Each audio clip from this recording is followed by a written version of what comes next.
Assalamualaikum dear student. Today we will discuss the lung volumes and capacities. So it is in the respiratory system. ये बहुत ही अहम topic है lung volumes and capacities. इसकी basic इसकी understanding आप इसकी diagram से ही बना सकते हैं.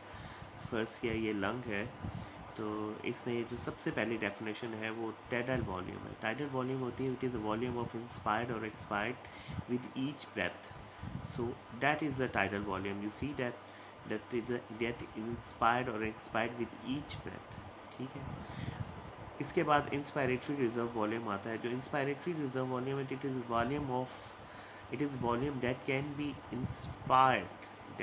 B inspired over and above the tidal volume. यानी इस टाइडल वॉल्यूम के जो ऊपर वॉल्यूम कंटेन होगा हमारे लंग्स में वो इंस्पायरेटरी रिजर्व वॉल्यूम होगा. समझ आ गई. That is inspiratory reserve volume. ये देखें, ये जौन सा है ऊपर की तरफ मूव कर रहा है जब हम एयर ब्लोन करते हैं. ठीक है. और expiratory reserve volume of course इसके नीचे होगा. तो इसकी डेफिनेशन ये बनेगी it is a volume of air that can B expired below the tidal volume. Understand. और जो बाकी लंग्स में बचेगा वॉल्यूम तो वो रेजिडुअल वॉल्यूम होगा. It is a volume of air that can B retained after the maximum expiration. तो जितनी एक्सपिरेशन के बाद बाकी जो वॉल्यूम बचता है remain in the lung that is a residual volume. Okay, that you understand that. ठीक है.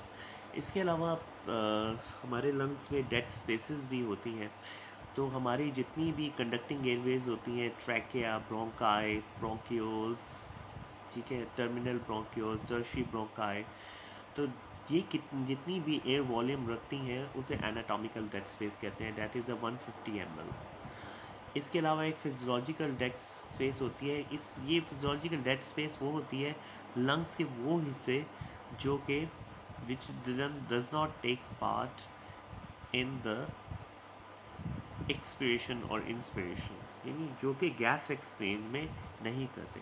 ये तकरीबन एनाटॉमिकल डेड स्पेस के बराबर ही होती है, यानी volume of conducting air in 150 ml. But in the lung disease ये ग्रेटर हो जाती है. यानी फिजियोलॉजिकल लंग डिजीज़, अगर किसी को लंग डिजीज़ है, ब्रोंकियल अस्थमा है, तो ये ग्रेटर हो जाएगी above the anatomical dead space.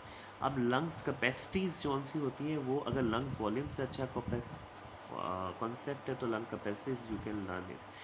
ये आप जब भी किसी भी चेस्ट स्पेशलिस्ट के पास जाएं तो वो आपकी स्पायरोमेट्री करता है और स्पायरोमेट्री में आपकी यही कैपेसिटीज़ ही वो आपको मैयर करता है. इंस्पायरेटरी कैपेसिटीज़ करता है, आपकी फंक्शन कैपेसिटी करता है कि लंग्स कितना वर्क कर रहा है. तो inspiratory capacity is a sum of tidal volume and inspiratory reserve volume. ठीक है, यू अंडरस्टैंड दैट. यानी tidal volume and inspiratory reserve volume. तो that is your inspiratory function. Residual capacity जैसे कि नाम से रेजिडुअल है, तो it is a sum of expiratory reserve volume and residual volume.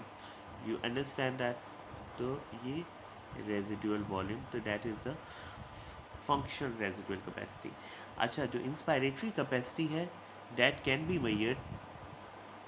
measured with the spirometry. But जो expiratory reserve volume है यानी फंक्शन रेजिडुअल कैपेसिटी है that can not be measured with the spirometry. ठीक है. तो I hope you get understand it. So इसके अलावा जो बाकी कैपेसिटीज़ होती हैं उनमें I will show you in the next topic.